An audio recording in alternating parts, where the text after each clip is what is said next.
Hi, I'm Joanna of Custom Quilts. You can find me at customquilter.com. And today I'm going to show you a technique for how to quilt as you go on the Janome Quilt Maker Pro 20 long arm. So a lot of times I'll find myself in a situation where I need a hostess gift or a shower gift or something like that really quickly, and I don't really have time to piece anything, let alone quilt it.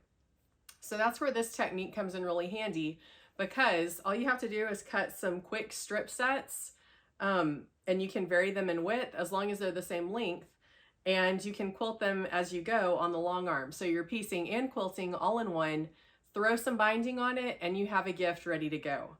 So let's go ahead and get started. Okay, before we get started, there are a few things that you'll need to prep in order to start your quilt as you go project. So I have a little placemat that I have made, and it's really simple. It's just a variety of colors of different, pretty much solids. They're shot cottons, but they read as a solid. And so what I've done to show you how to do this is I've cut just some strip sets. They're all 12.5 inches long, and I varied the width to add just a little bit of degree of interest to it. So they vary in size from 1.5 inches to 2.5 inches wide. I've got an assortment of colors here. So I have kind of like a light cream color, I have a light blue, a cornflower, and then I have a really dark blue. So I'm gonna alternate these, and I'm gonna kind of draw them randomly whenever I start quilting these. So whenever we start, you're gonna need several 12.5 inch long by whatever width you want strips. You can do all different colors, you can do 2 different colors. It's really, the sky's the limit, however you want to do it. And then you'll need to pick a single thread color, one that you'll want to stick with throughout your project. And you'll go ahead and load that on your long arm. And the first thing that we're going to do is we're going to quilt a basting line across the top, and we need to do our channel locks for that. And the reason that we're doing that is to provide a straight point of reference for where all of our strips need to start at the top. We'll also do a straight vertical line down the side, just so we keep everything nice and square and straight. So we're gonna do that. Let's go ahead and get started. Okay, you can see on this placemat that I have varied my quilting texture. So I did a little bit of ruler work, I did a little bit of ribbon candy, and I just alternated every other one. It's a very simple, basic design. And I'm not going to limit you by telling you how long you need to make it. You could turn yours into a table runner if you wanted to. You could keep it short. I think the finished width of this is 18.5 inches. So if you want to shoot for a placemat set, I probably wouldn't go over 20 inches in width. And then the height of this is 12.5 inches. Okay, so let's go ahead and do our straight vertical line and straight horizontal line to get started. Okay, so here I'm going to be turning on my channel locks, and I'm going to lock this in the horizontal position. I'm also going to decrease my stitches per inch to 2 stitches per inch. And so what that's going to do is it will give me a good basting stitch. Okay, so I'm going to go ahead. This is my straight line so that I know how to line my strips up at the top. It's a little bit difficult to see because my thread blends into my batting. I'm using a cream colored thread for this project, but you'll see shortly once I start quilting this what I'm talking about. Okay, and then I'm going to go ahead and turn off my horizontal channel locks, and now I'm going to turn on my vertical channel locks. Whoops, I need to move where I need to go first. And the vertical channel lock, this is going to be my starting point for where I'm going to lay my first strip down. Okay.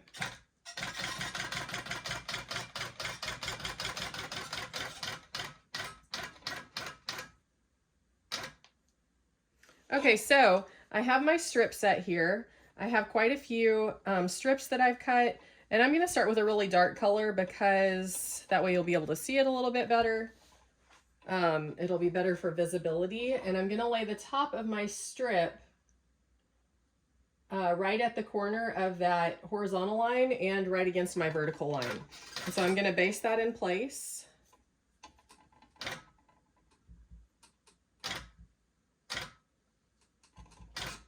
Okay.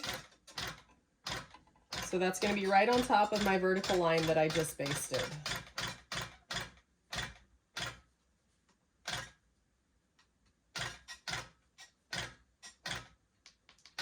Okay, so now I'm going to turn off my vertical line and I'm going to baste the top of the strip into place just so it doesn't move. Okay, so now we can go ahead and cut our thread.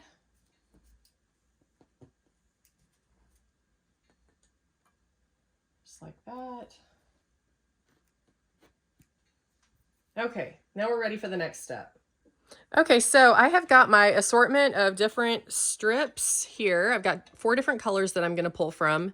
And I think I'm going to take this kind of skinnier one. I think this is about 1.5 inches wide. And what I'm going to do is I'm going to lay this right sides together with my strip that I just basted in place. And what I'm going to do is I'm going to stitch a 1/4 inch seam allowance down these 2 lines right here. So this is part of the quilt as you go portion. All right. So I'm going to go ahead and I'm going to change my stitch length. Originally I was on a basting stitch, so I'm going to go up to 12 stitches per inch. And I'm going to disengage my gears. I'm not going to baste this strip up here at the top because what I'm going to do is I'm going to stitch this seam and then I'm going to fold it over in place like that. Okay. Hopefully that makes sense. I'm going to go ahead and stitch my seam allowance here. Okay, pull my thread up to the top.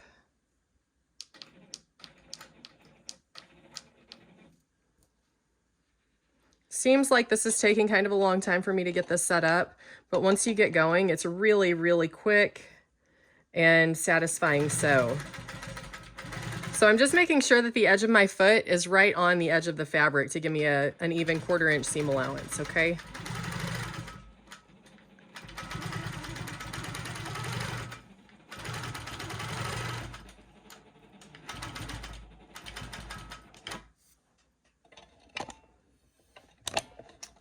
Move my camera over just a bit.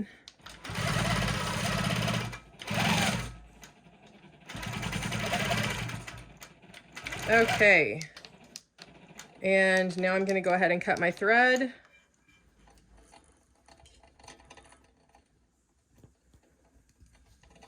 And now I'm going to flip this piece of fabric over and I'm going to finger press it into place. Okay, so now I'm ready to quilt my first strip. Okay, so for this one, I think I'm just going to do some basic ruler work.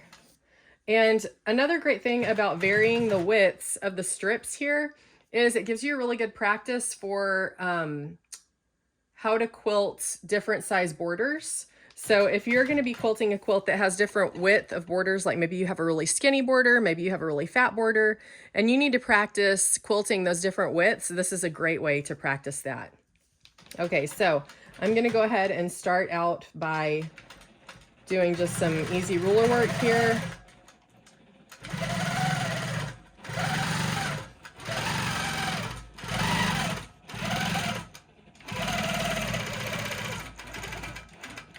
Okay, I think I'm going to do 1/2 inch lines, so I'm going to offset this just a little bit.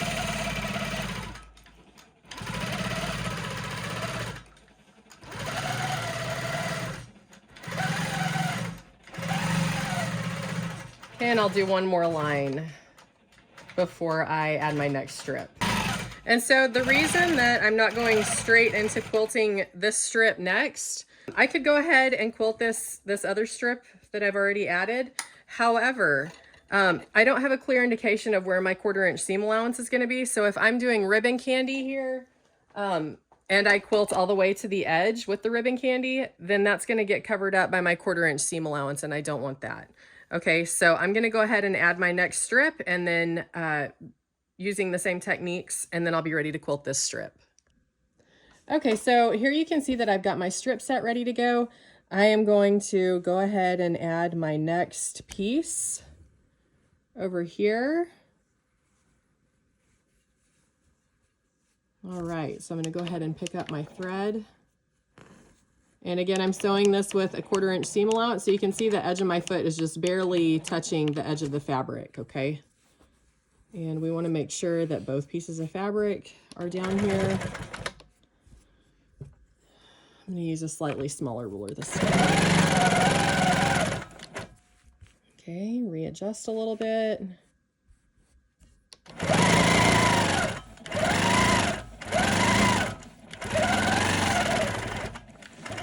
Okay, and then again, we're just gonna finger press this over, and now we're ready to quilt our skinny kind of cornflower blue strip. I think I'm gonna do just some nice little pebbles here, okay? So I'm gonna go ahead and start those. There we go.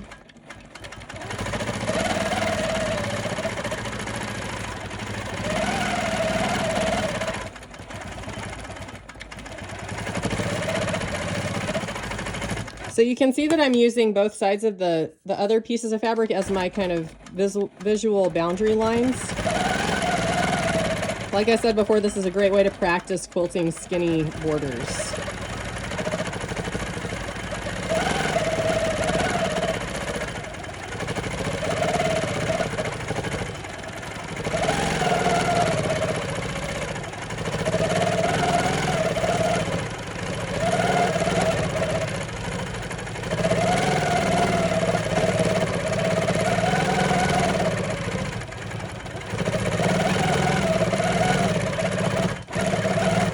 Partial little pebble right there.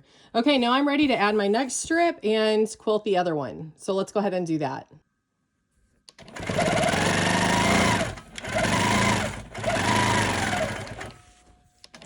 Okay, ready to finger press this piece over as well. Wonderful. Now I'm going to alternate and I'm going to do ruler work again on this one, okay? So we're ready to go ahead and do that. And you know, this doesn't have to be anything fancy. If you just need a really quick gift, then you can come in here and you can put all these strips together on the long arm, and then you can do just a quick meander or a stipple, something like that, you know, just to hold the piece together. It doesn't have to be anything fancy. Oops. Okay, here we go. Now we're ready to add our next piece. All right, so I've added my next piece and that looks really nice. So I think I'm gonna come in here and I'm gonna do another row of pebbles since that's what I did before and I really liked it.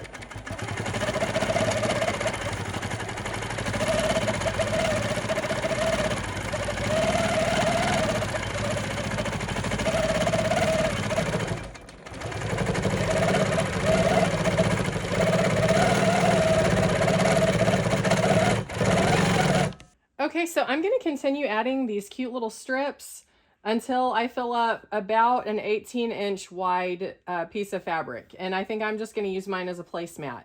Now, I don't wanna tell you what to do. If you don't wanna do a placemat, you can keep yours going so that you have a really cute little table runner.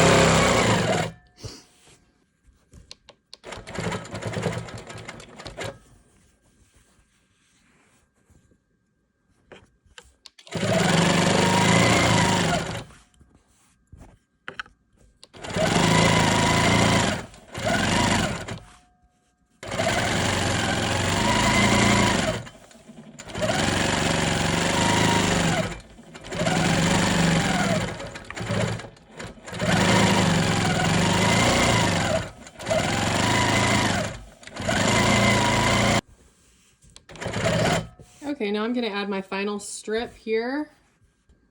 So you can see all the different widths of these strips make it really easy to practice for quilting different size borders.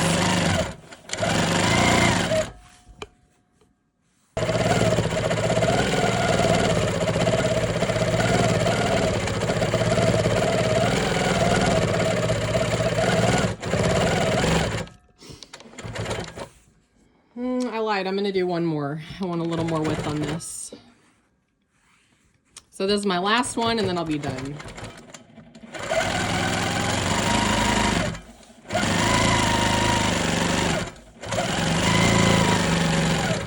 Okay, so now what I'm gonna do is I'm gonna change my stitch length to a basting stitch again, and I'm going to stitch this last piece into place before I quilt it.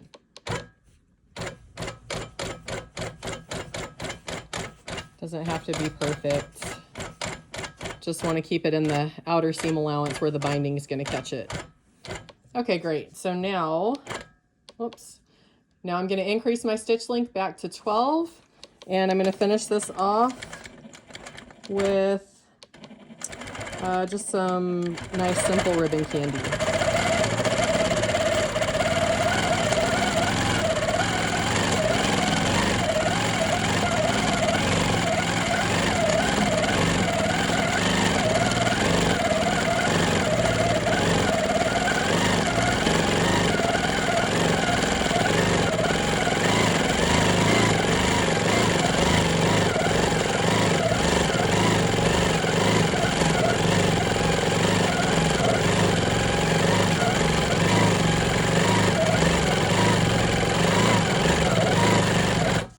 Okay, so we are done with this piece. It turned out really nice, and you can see I've got different colors going on throughout this. I've got different quilting motifs, so I've got straight lines, I've got pebbles, I've got ribbon candy. These are all great for practicing, and now I can take this off, square it up, and then throw some binding on it, and I have a placemat.